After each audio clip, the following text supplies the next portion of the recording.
Okay, there's also this other kind of misconception of language, like, hey, language is relative, and that all words are, the meaning of the word is always found in the context of more language. Well, another demonstrative notion that the language is backed up by the world would be in the semantic inflection of an onomatopoeic word, meaning that those words, wham, whammo, oh, it's a frisbee, wham. Well, wham, like the onomatopoeic, or the whole wham, meaning what was the meaning of that was found not only in its phonic use, meaning as far as all interpretations of what it might mean, but the context wasn't really given. So I could say, oh, the car went wham into the door, which would have a different meaning than the car went wham into the door, meaning that the tonality might carry a meaning with it. But there's something with meaning as use. Just to throw out another idea on this, is that the body, if we're driving in a car, right, and I'm talking to you, and you're like, hey, turn left, and then I keep talking to you, oh yeah, and then I was going to the store, and I can't believe that she said this and that, and I just turned left, right? And I don't tell you, we don't speak about it again, I just turn left. So the meaning of the word left was not found within its use within the language. It was found within the appropriate behavior in real space. So I don't ever even have to bring it up again.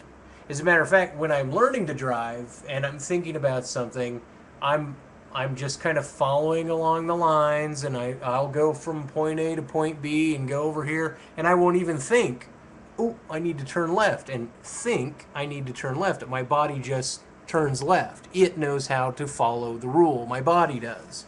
So the body being separate from the language is a reflection that to be incorrect, oh, turn left here, and I turn right, then the person recognizing that the world was not adjusted according to the language grammar structure that they were saying has a conflict, has an argument, and says, no, no, no, now you got to do a U-turn and turn around because we needed to go that other direction. Oh, I'm sorry about that. And so then it was realized, but until the conflict was resolved with the language, or with a look, or with a wave, or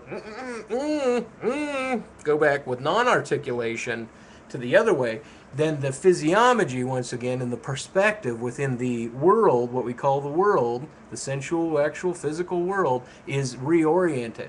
So the body has a memory, and it's already following the rule.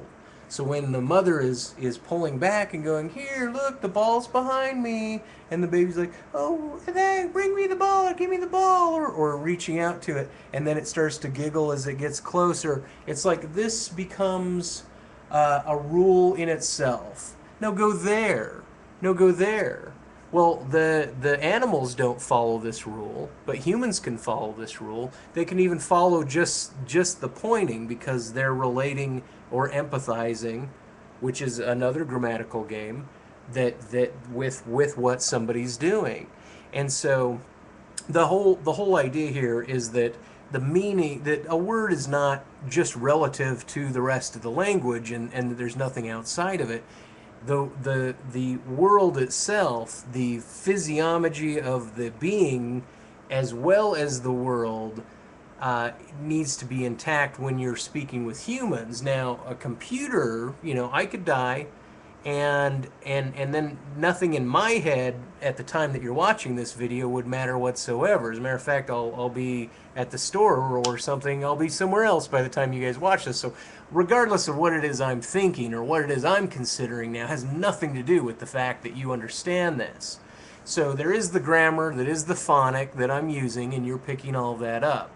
I'm also making a lot of gestures, and I'm trying to demonstrate that the language is interconnected sensibly within a logical space. meaning if you go against the logical space, that which is defined by the Tractatus, then you need to re-engage the language with further grammatical systems or further reflections. And every single movement is a relationship to other movements or other sounds or other accents. It's all different conglomerations of data being put together that is understood within its different conglomerations.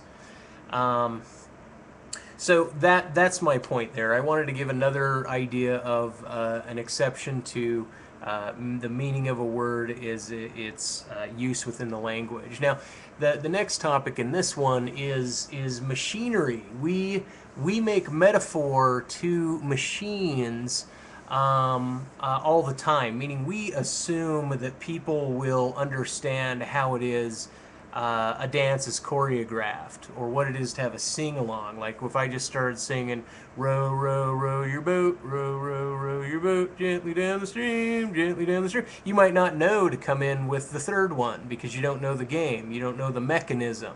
But as soon as you recognize the machine behind this series of grammar stacking, you can follow along. So then we make metaphors to all sorts of things being like machines, or things that will just follow along. So we often say, oh, our brains function like this and this and this, and they're like machines. And we do whatever we can to atomize the metaphor and make the association, but it's still in the grammar of referencing something as a machine, as if the end result of the machine, the end result of these series of stacking grammars and game playings of these grammars is not implicitly part of.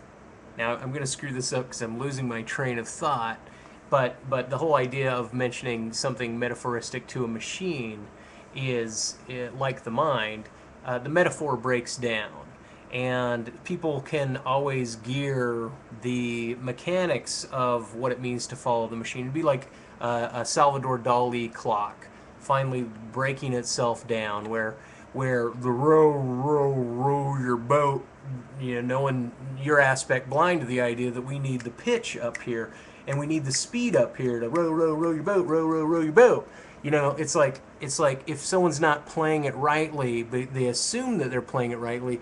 People that don't see the difference, they're not aspect blind, they continue along, where other people will get frustrated, or they'll note that there's a problem and keep it to themselves and stuff like that. So I'm just going to say that we use metaphors of machines for stacking layers of grammar, and how it is we often generalize grammar structures.